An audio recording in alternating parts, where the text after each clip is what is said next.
Good morning, Internet. Forgive my lateness. There was a slight delay whilst I looked for my glasses, which, although you don't see me wear often, I do actually need. So, thanks to you guys who were tuning in for my Coffee and Crafts episode. I'm just gonna wait a few minutes whilst a few of you guys turn up. So, might as well continue setting up whilst I'm waiting.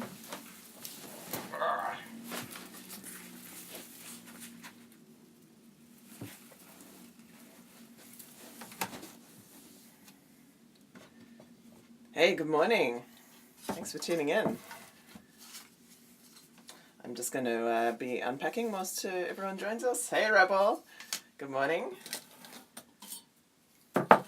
Forgive my lateness. I had to find my glasses. Unfortunately and ironically, people need glasses to find glasses. So I kind of feel like you need to have a little thing on your glasses that you can just like click, like a car key. You know, bloop bloop. Where's my glasses? Bloop bloop. Something like that. Wouldn't that be great? Or an app. Some kind of tracking app that was like really fine-tuned to find glasses in your house. I think that would be really like amazing. So it's a beautiful day. It's a little overcast, but the weather is warm. And I am so excited because it's Nuit Blanche tonight. So tonight we've got the single biggest party of the entire year happens tonight in Montreal. It's an all-night street and inside party as well. So there's like over 200 free activities. It's museums are open, the metro's open all night. There's a giant zip line set up across downtown. Like, it's amazing.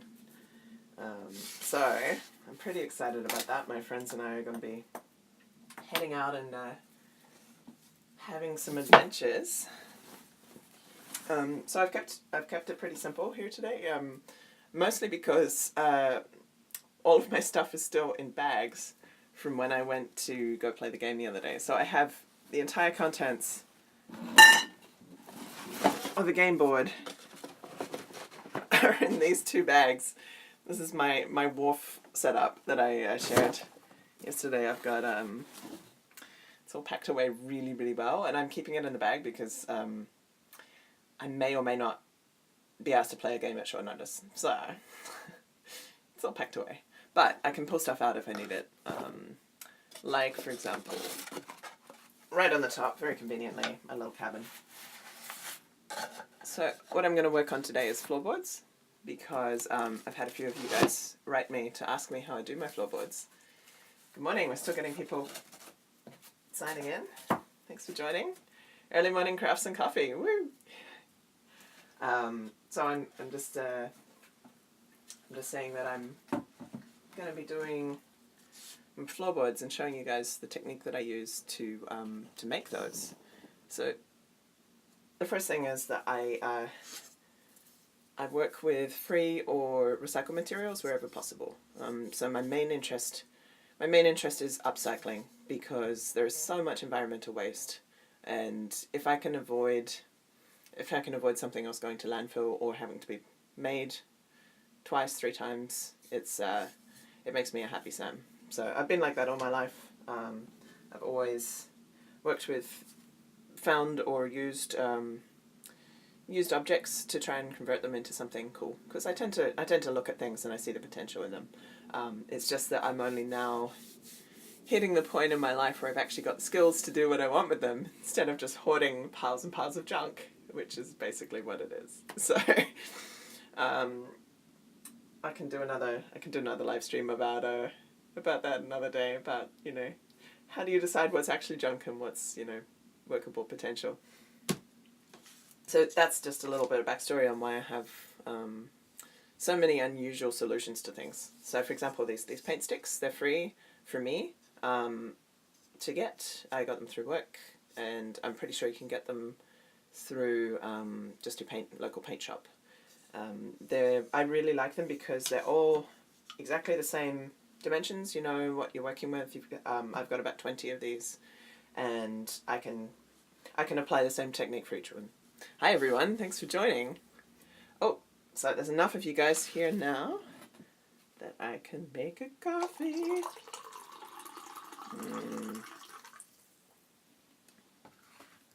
I also at some point will be stopping my conversation to have some breakfast, which I have with me. Cheerios. Yum yum. What does it say? Merci pour tout ce que oh god, ce que vous faites de bon. Thanks for all that you do.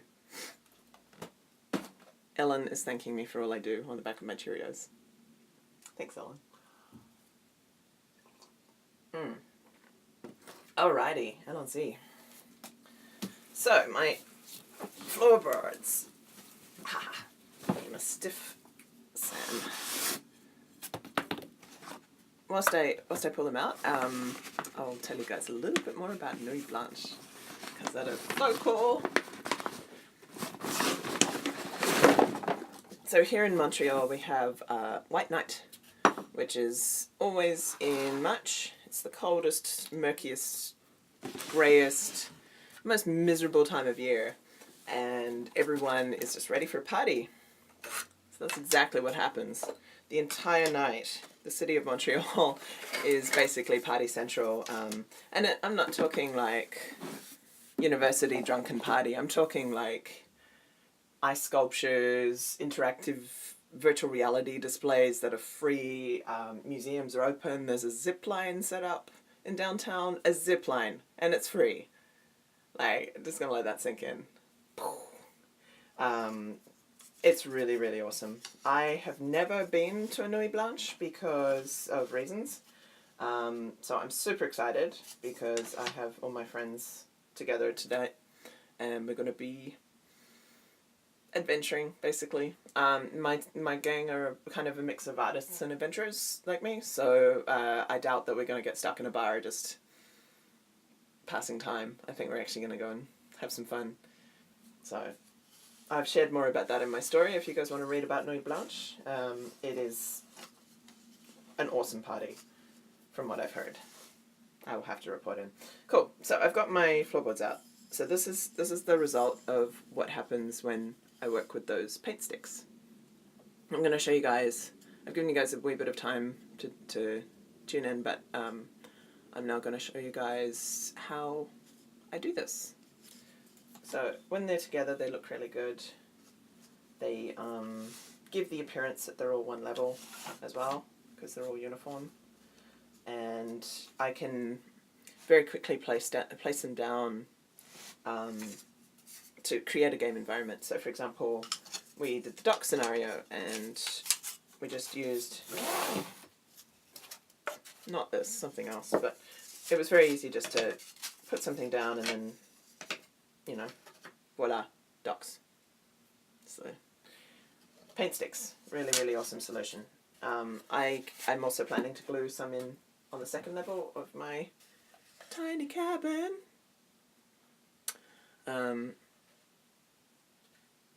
So there's going to be a second level there.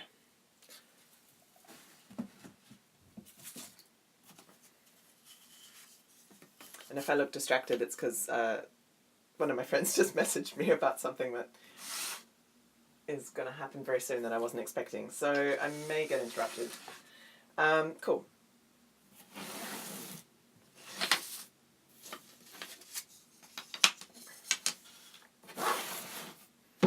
Cutting board. Very important. Always have a cutting board. I work with a piece of MDF. This is just an offcut that I get from work. Again, most of my used materials have come from work because the film industry throws away a lot of stuff, and it's not worth their time or their resources to keep it in storage. So a piece like this is very, very likely to go in the rubbish, whereas for me this is a perfect cutting board. You don't have to use MDF. I like it because it's, for me, it's easy to get a piece. It's saving it from the rubbish, that kind of thing. You can just as easily use another cutting board. yeah, cutting boards are important for lots of reasons. You want to be able to move your material very easily. So if I've got a whole lot of stuff set up, I want to be able to slide it around. Like, let's say, for example, I need to clear off my space. Suddenly I've got something I can lift, and I've cleared up all that space, like, instantly. So that's what I do. Just gonna readjust the camera a wee bit. There we go.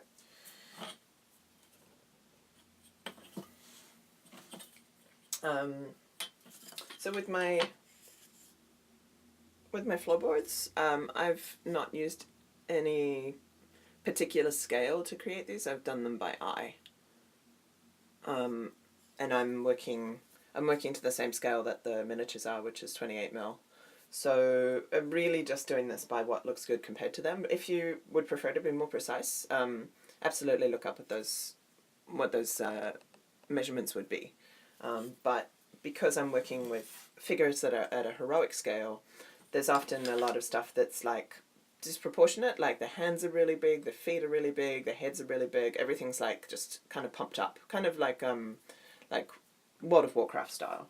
So even if I'm a little off with my scale, there's a lot of flexibility for me there, because I'm working against heroic figures. So that's why I'm not too worried about being precise. But obviously, if you're going to work with more of a literal miniature environment, like you're making, for example, model trains or something, or an army diorama, you would want to be precise. You wouldn't want to have something that's so rough. So yeah, I do encourage measurement with minis, but the great thing about wargames is you can guess a lot of the time. Okay, so I don't measure on the wood. I actually just go straight into it, because I know that I've got a good enough eye to be able to make the same measurements again and again. Thank you, Weather Workshop. So I also have a reference to work directly from, which is my floorboard. So I'm just lining it up. Don't know if you guys can see what I'm doing. I'm just like setting it on there. I have two options. I can work with my craft knife. Oh no, I have three options. Excuse me. I have a really nifty tool that I didn't grab. It's a pre-cutter. It scores the surface of the it scores the surface that you're working on, so that you actually don't have to cut too hard. It's really, really neat. And it just like creates a line that I can then go back over with my knife.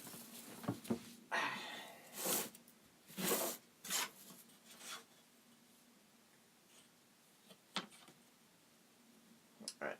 You'll notice how I'm holding my hands. I'm really careful when I'm working with knives. Hey John! I am holding my fingers right back. So even though I'm working with a scorer and not necessarily an open blade, I'm still very respectful of the fact that I could nick my fingers with this and it could get pretty colourful. So starting on one end, I'm like hinging it and lining it up at the bottom. The ruler I'm using is really thin and it has cork on the bottom, which really helps with how it with the placement of how it sets. Okay, so now I've got my ruler in line. I'm going to clamp it with my hand. Actually, there's a little bit of overhang, so there's the temptation for the ruler to start to fall. So I'm just going to slide something of the same level under there. So now when I press down, it's got something to sit onto instead of leaving the possibility of instability. So I'm just lightly scoring my ends so that I know what my line is, and then pushing away from me with the cutter. And then, like, because it's such soft wood, immediately I don't know if you guys can see that, but there we go. Immediately I've got a line that I can then go over again. So I've scored it. Excuse me. Now, if I'd have left my ruler there, I would just follow the same line and and go over it straight away with the knife, but I've moved my ruler, so I have to line it up again.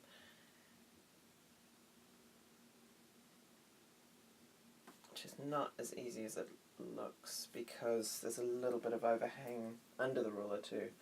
I'm just going to use my El Cheapo craft knife here, and I'm very lightly, look how little pressure there is in there, very lightly tracing it over the top. Keeping my fingers well back. Came a little too loose there.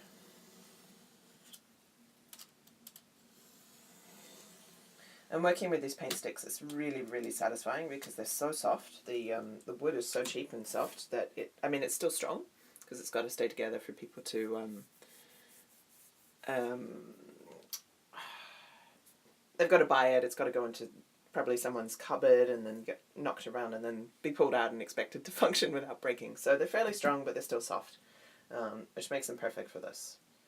So I don't want to cut too deeply into it because then I would be cutting a new piece.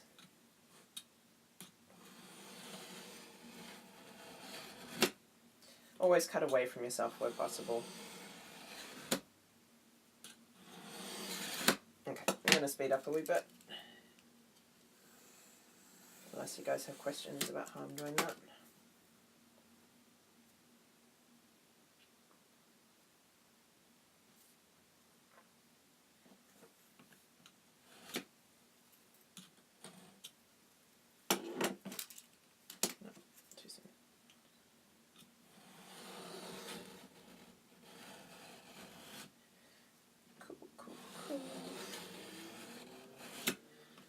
It's looking really good. Some nice clear indentations there.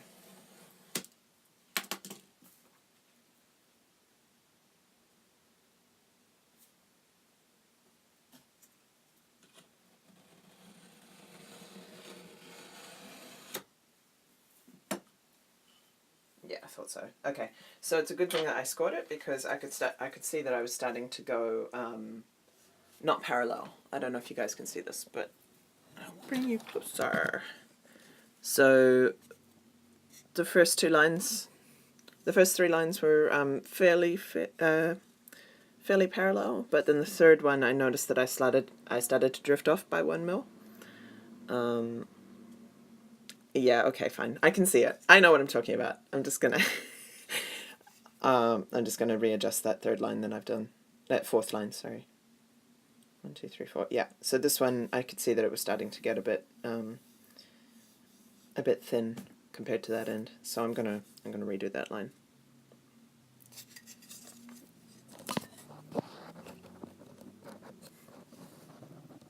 There we go. Oh, coffee. Excuse me.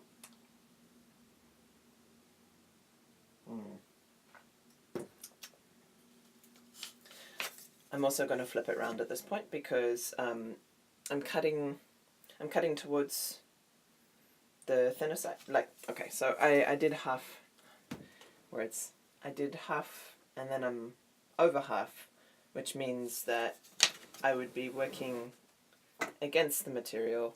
Hey, Delary. I would be working against the material because the bulk of it would be on the far side. So what's better for me is if I flip it round so that I have more material to work with. What you doing, buddy? You want to come say hi? Come say hi to the internet. Hey, buddy. Hi. You're going to come and be in the middle.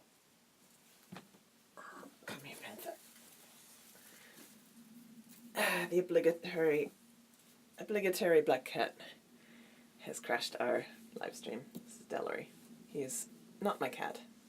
He is a very sweet boy who's going to hang out for a moment because we're not cutting with you here, buddy. Hi. So whilst he's doing his thing, I will show you a little bit more about what I'm doing with the floorboards. So after I've scored my lines, I will I will go in and set in little divisions to kind of show where the floorboards end and start. So the trick is not to have them all in the same place, because they wouldn't be lined up exactly, they would be all staggered. So I'll be using a small woodworking tool to do that, and just kind of laying those in. You can also use a craft knife, but I prefer the tool that I use. And then the last thing is that I use a wire brush, which gives it that beautiful, finely textured appearance. Otherwise it would just look that smooth. Yeah. Alright, bud, time's up.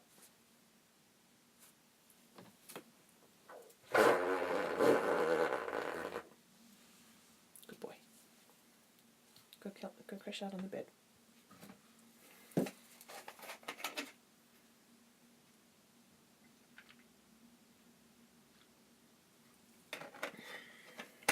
He's a very tolerant cat.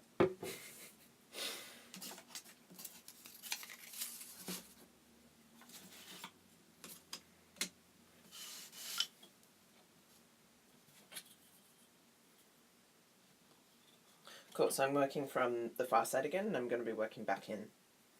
And I will double check to make sure that my lines match up. And I will move you guys closer this time so you can see what I'm doing.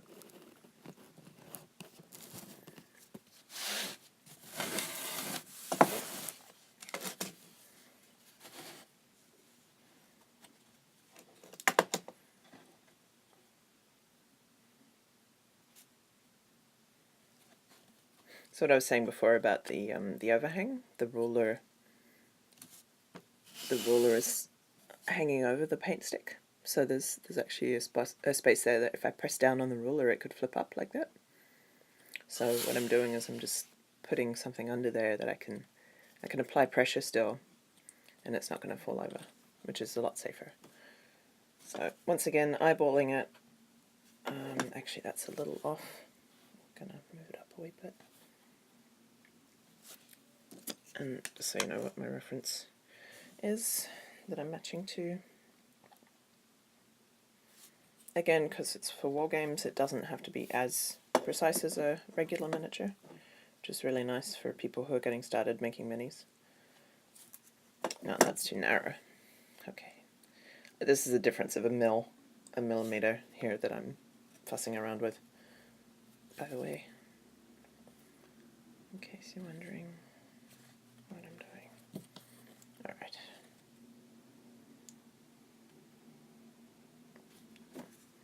So, it's too much again. Okay.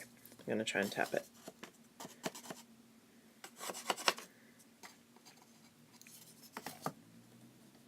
It's important to get it right because the other side has already been done.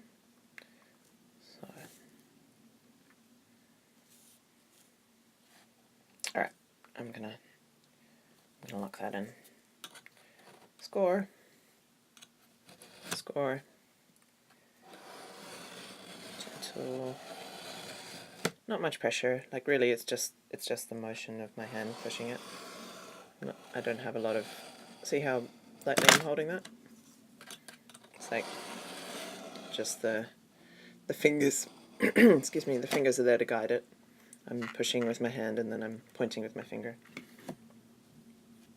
So that was way more scoring than I needed. I'm gonna cut it.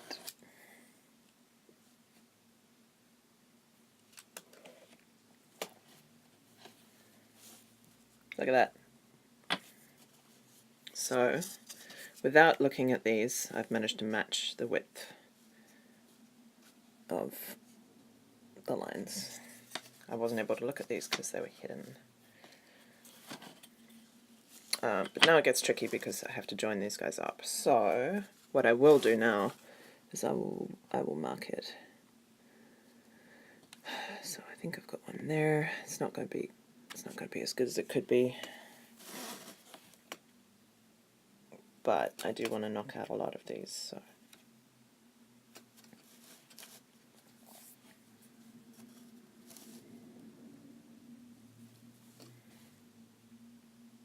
Yeah, I agree, Rebel. You could fidget forever trying to get it right, but at some point you just kind of have to make a decision and go for it. Like with these, I mean, in the end result, it's not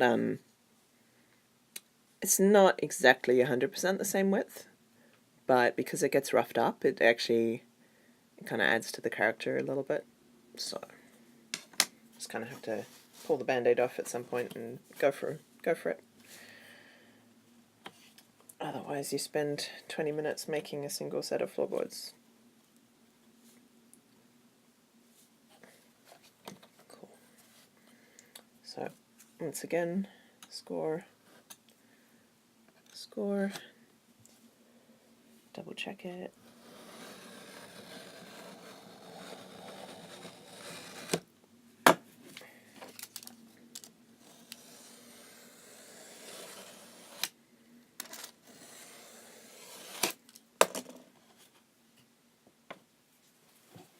Cool. And now to fix that one that I knew was going off. Yeah, there's a big difference there. How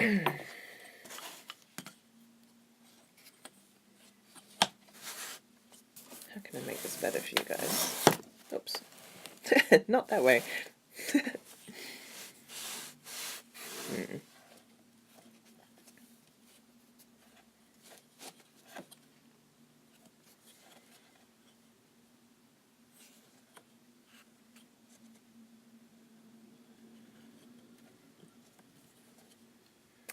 Bad timing, Valerie.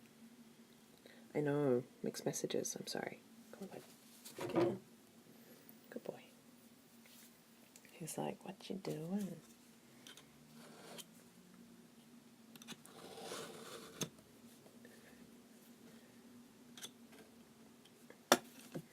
Mate, I can't allow you to come up here. Go on. Good boy.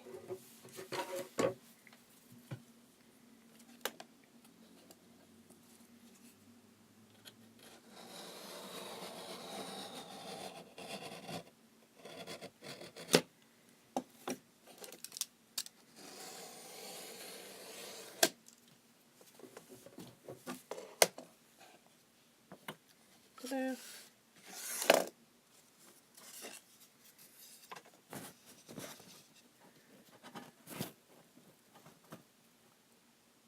Cool. So that took way longer than it needed to, but that was because I was running you guys through how I was doing it. You've got two choices at this point. You could either distress it with the wire brush now, or you can add a cat. Why not? You could add a cat at this time. Sweetie, it's not happening. Hey.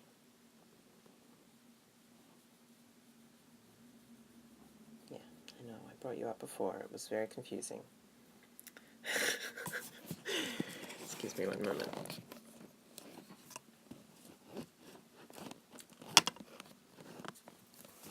Let's put you back. There we go. Okay, mate. This is not going to be safe for me. Come on, mate. I will be right back.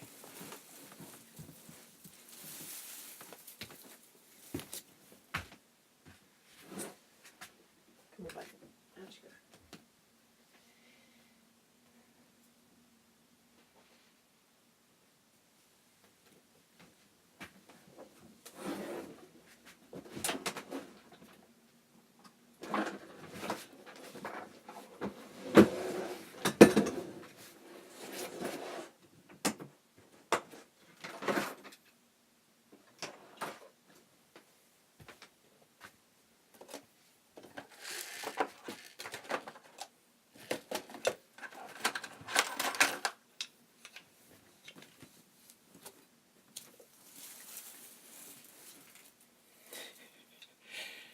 So,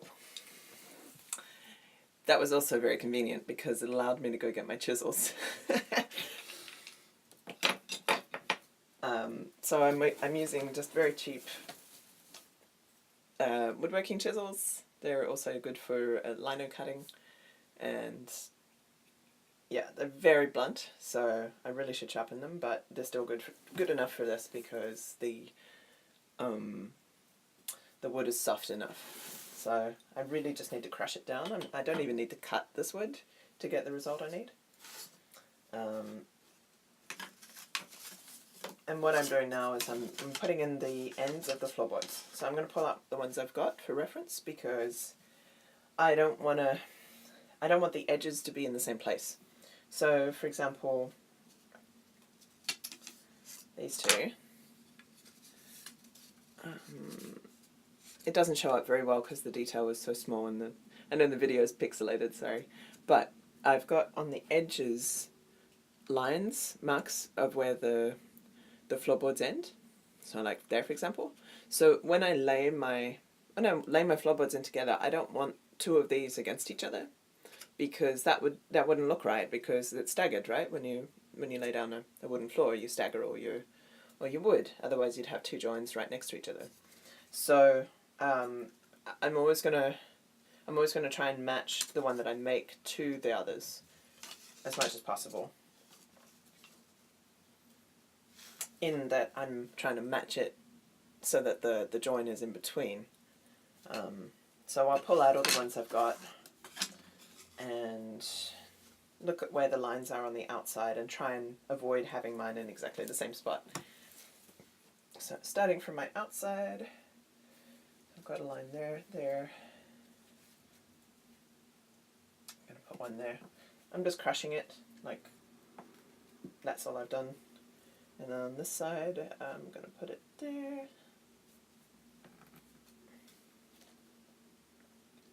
Cool. And the other side.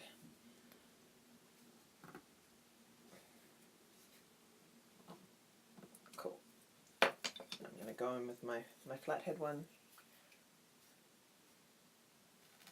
There we go. The flathead gives it a nice crunch.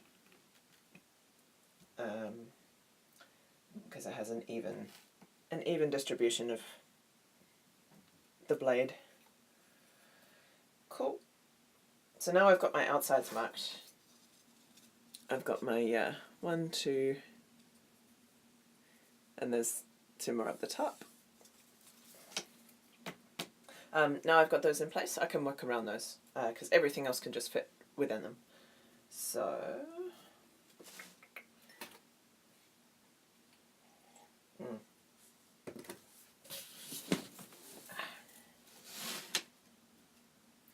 I actually don't need these references anymore.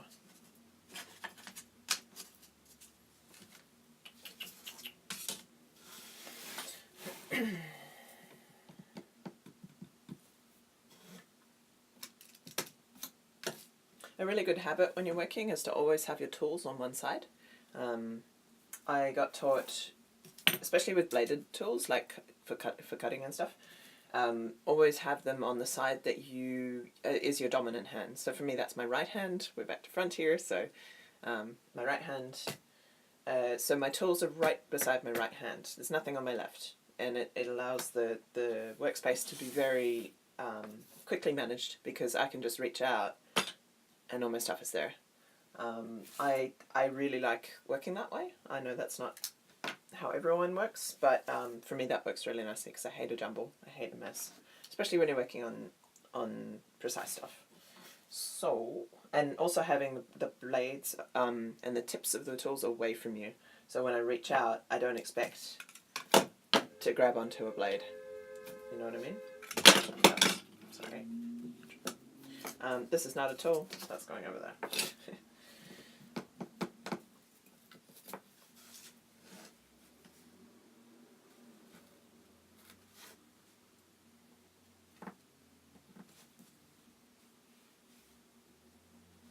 Cool.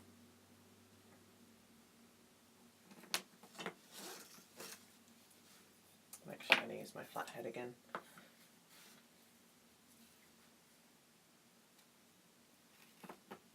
Like I said, this is quite blunt, so it shouldn't be that much work to cut into them, but it is because it's blunt. What am I going to use? I'm going to use this one for the middle.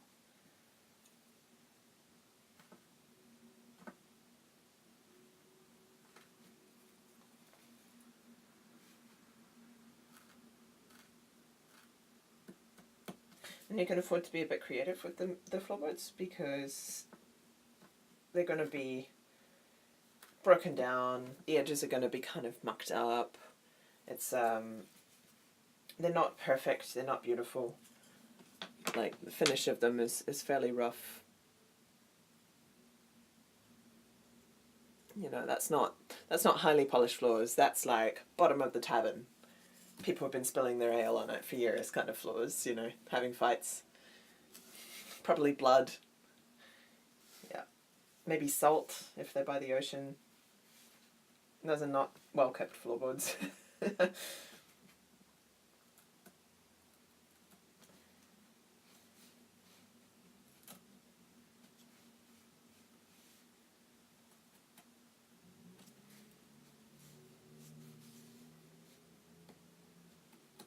So what I'm doing now is I'm working across all of them at the same time.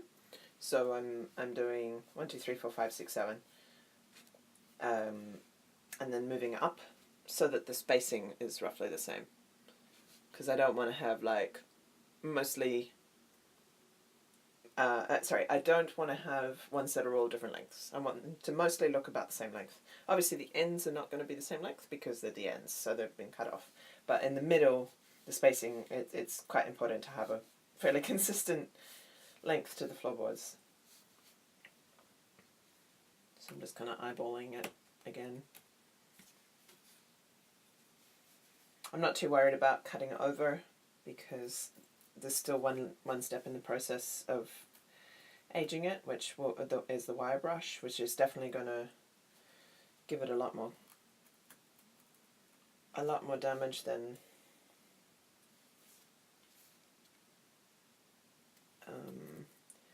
at the moment any overcuts of it really standing out, but once the wire brushing is done it will be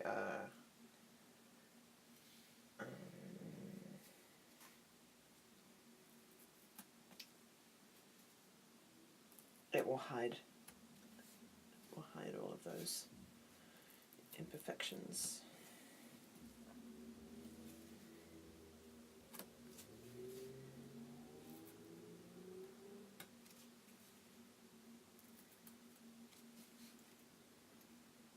Yeah. I missed one. Cool. This too. Okay, where's my end? There.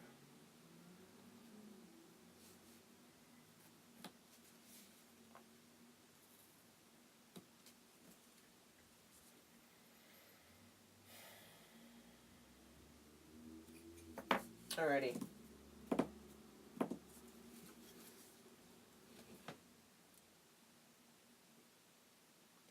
I have not seen Irish floorboards.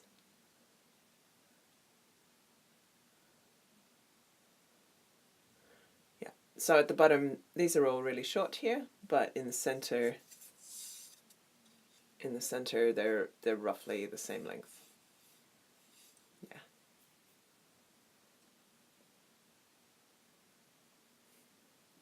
And I agree. Pub floorboards definitely have the most character. They have to suffer the most abuse.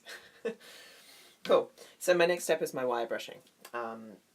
Normally I would do a whole lot together, but because we've only got one right now and I'm running you guys through the process, I'm going to show you what I do. So I've got just your standard wire brush. This is a tool used for stripping paint off things. So if you're redoing a house or something like that, this is a really heavy duty brush that grabs all the paint and lifts it off. This is a common tool used to rough things up when you're doing scratch building or miniature model making, because very quickly it leaves a very deep impression. Oh, that doesn't show at all. Anyway, on this side there's a lot more roughness with very little work. Now the thing about wire brushes is they are very strong. So if I were to scratch my skin with this, I would be bleeding. It's cutting wood, basically. It's roughing up a piece of wood, so my skin is a lot softer. So I treat it like I would a blade. I'm always working away from myself, keeping my fingers well back. Now it's brushing the edge of my finger a little bit, but it's, for me, my skin's fairly tough, so it's not actually hurting me. And then very quickly, I have beautifully roughed up pieces. Let's try and catch the light. Okay, I'm going to turn my lamp on.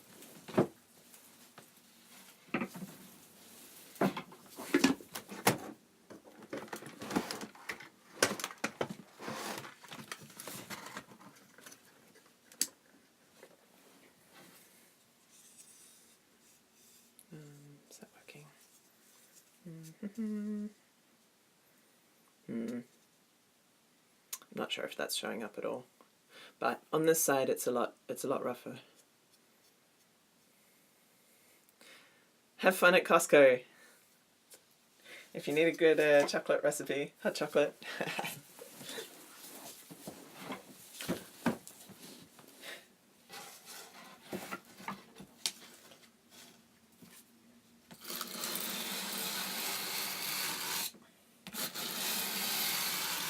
Some people rough their working surfaces forward and back. I actually don't like doing that when I'm making minis because I find that you tend to get zigzag lines. So like, hey bear. So if I was cutting, for example, and I was to cut down and then I was to cut exactly back up, it would be very hard for me to keep the exact same line, right? So it's the same when you're working with a wire brush. If you're going to be roughing something up and down, up and down, up and down, it's going to be zigzaggy. So unless that's the effect you actually want with your texture, I tend to work just in a straight line like I would with a knife. So doing it that way rather than scrub. So the scrubbing, you can usually tell when someone has made their minis with the scrubbing motion because the level of breakdown will be a lot more extreme than it needs to be. There'll be a lot more circular striations in the surface than if you were to use the straight forward and back motion. So yeah, that's just how I do it. I think it looks really good. I like being able to control the level of breakdown that I do, and yeah, it's just a better way to do it.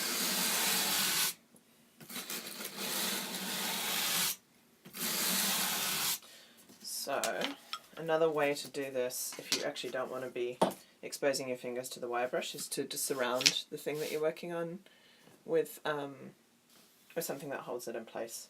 So, oops. Oh, that's right. Okay. Usually I have something on the table that I'm pushing against, so I have like a clamp set up or something,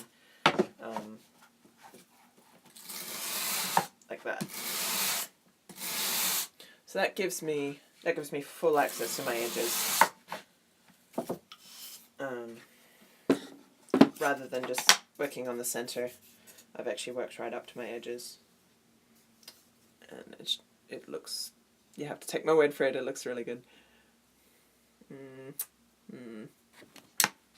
Yeah.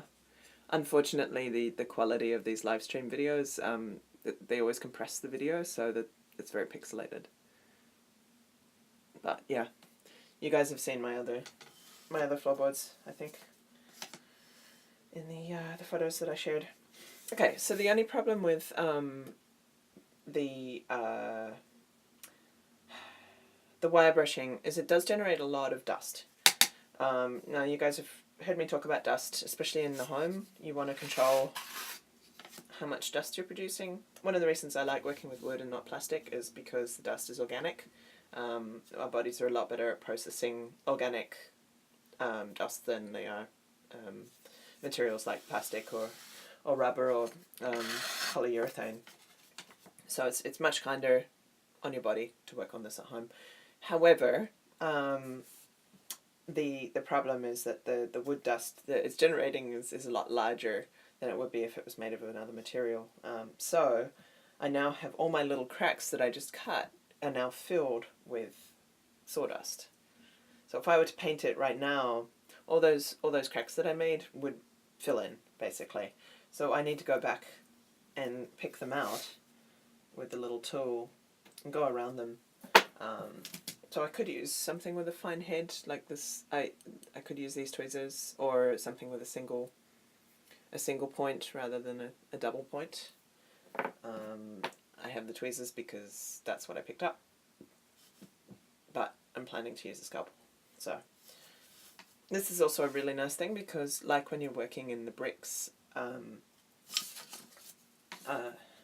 when I did my brick making video, I showed how, like, even though I cut them all at once, I actually went back and detailed every single individual brick so it had its own presence and character, even though it was all cut from the same piece. So the same thing with my floorboards. I'm going to go around and clear out around the edges of each of them. This could take a while. However, it's totally worth it because it's at this point. That one's a bit stubborn. I need to work on that. I like to have a few different tools for this kind of work. Ah, yeah, this one's better. So this one is the winner because I'm picking out and making an angle. A stiff paintbrush. Would a stiff paintbrush work as well?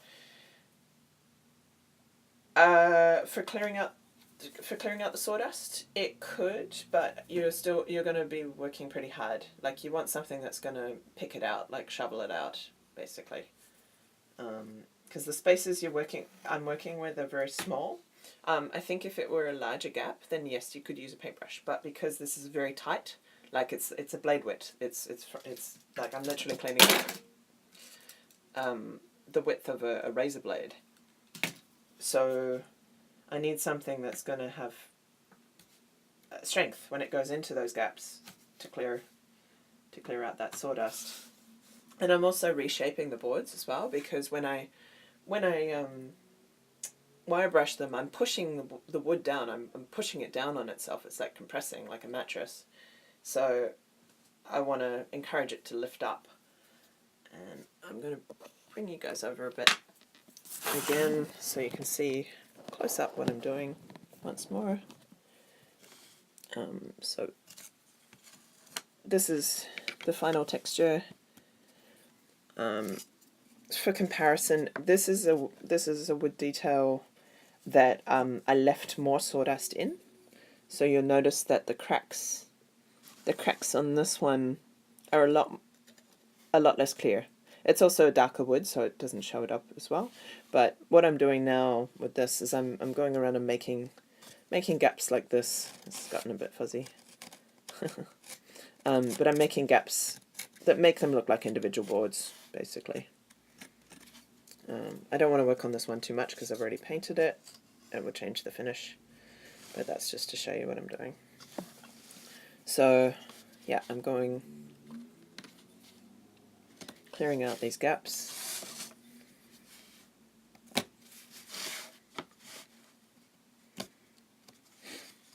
And once all my gaps are cleared, or possibly before, I will start to detail the pieces too. So this one's a bit stubborn. So this one's stubborn, so I'm just going to straight up cut it and go, I've decided you are a broken floorboard.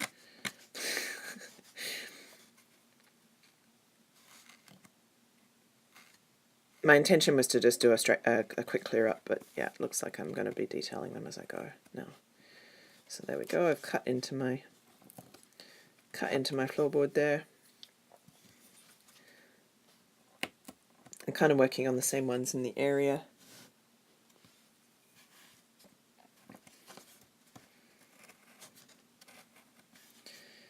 I do have to be careful because I'm putting a lot of force into this now, and with this tiny chisel head, I do have a high chance of stabbing myself.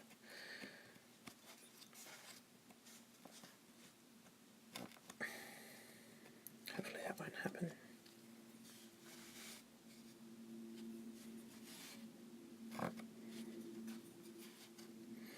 The other nice thing about chisels is you can depress the wood a bit with them.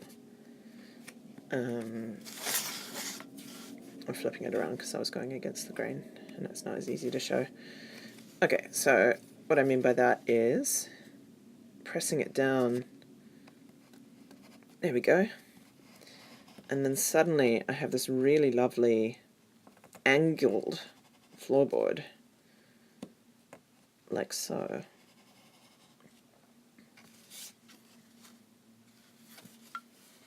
You see the difference? It catches the light in a totally different way. And that's going to really pop in the final, when it's all done, because it'll look like the floorboard is set at a different height for some reason. The only downside is I've now closed off all my wire brushing, so I'm going to have to lightly go over that again with the wire brush, or possibly a smaller wire brush, which I have, to give it back that texture, because it's too smooth now. You see?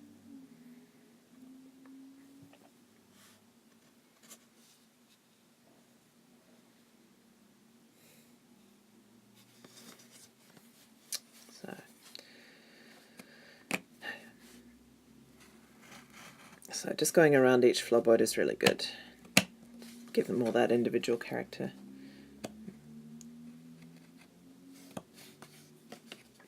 I'm also gonna take off a wee bit. Oh, that's a lot. Whoops. Okay. I'm not gonna keep going on that one. I'm gonna glue that back down. It was way too much.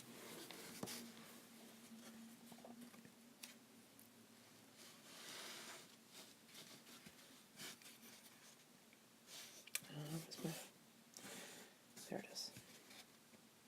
Yeah, so in that case I had actually lost sight of where the join was, because it had gotten so filled in and smoothed over.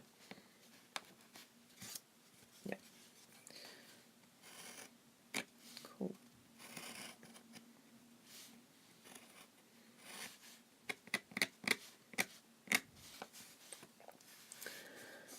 Again, I've lost my join. There it is. Can you guys see okay? It's a bit overexposed, I think. Do you need me to move it a bit?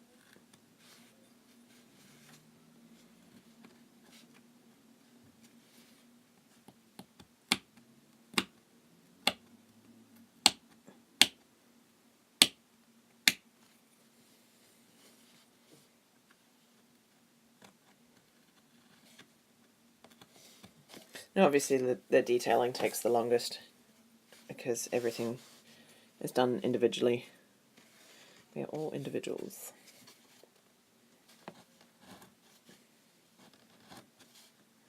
This one wants to run into the next one.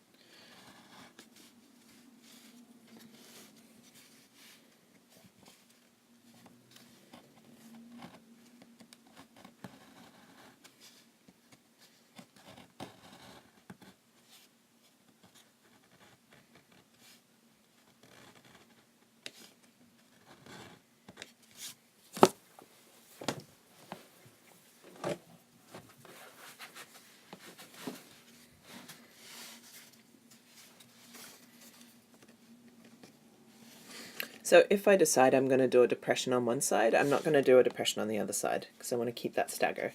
So on this side, this plank here, this is set lower, so I'm not going to push this one down. I'm going to leave this one up a bit.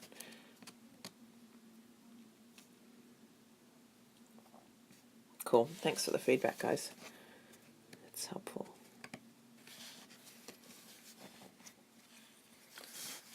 I'm also going to move my references because they're getting in my way. And my tools.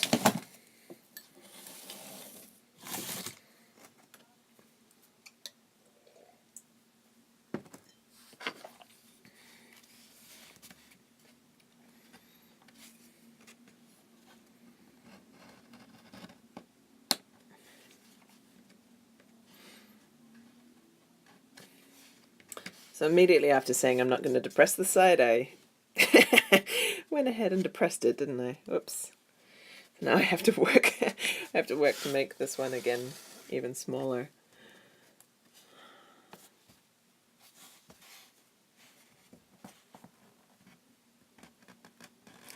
Okay, that's better.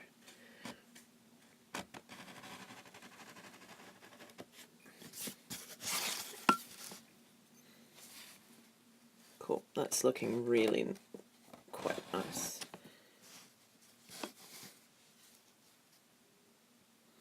The coffee is in dire need of a refill.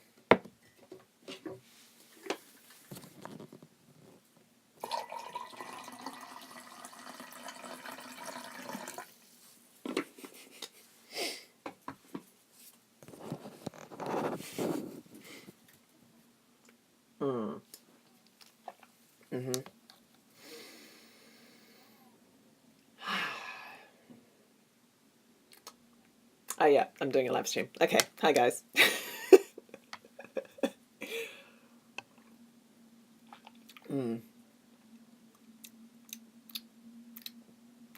it's good coffee.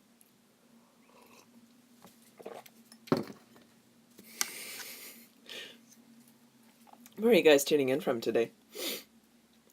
I know we have some people from all over the States. I'm now scrolling through comments. We've got some Canadians. Hey guys.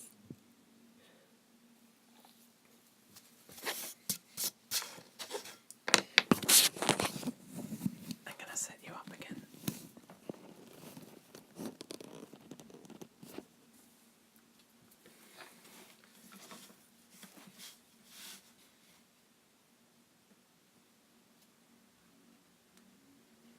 Oh, and if you guys could give me feedback on the time that I'm doing this. Salt Lake City, Utah. Nice.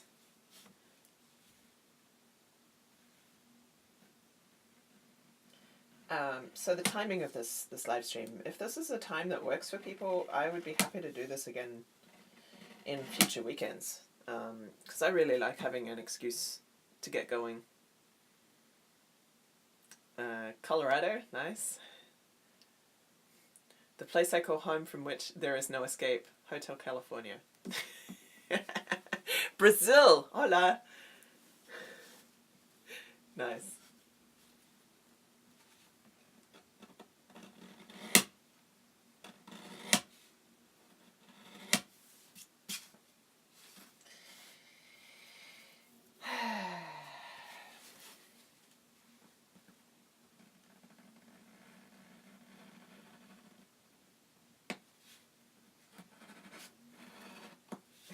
So my friend that I do the Mordheim game with, Montana, thanks.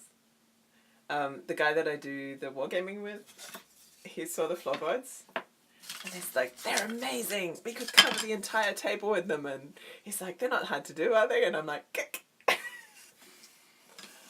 So, I'm going to go for another hour, you guys. If you want to tune in, I'm going to continue on this live stream. This one's about to end, because I'm getting my little 2-minute warning. I will continue to do floorboards, but I also am going to show you guys, if we have time, how I do my roof shingles. So, I'm going to take a 5-minute break and resume the live stream. I'm just reading your comments. This is a perfect time for me. It gives me an hour or two before I go take care of my horses. Nice. Excellent. Cool. Well, see you guys after the break. And I need a remote control for this thing. Thanks for tuning in, guys.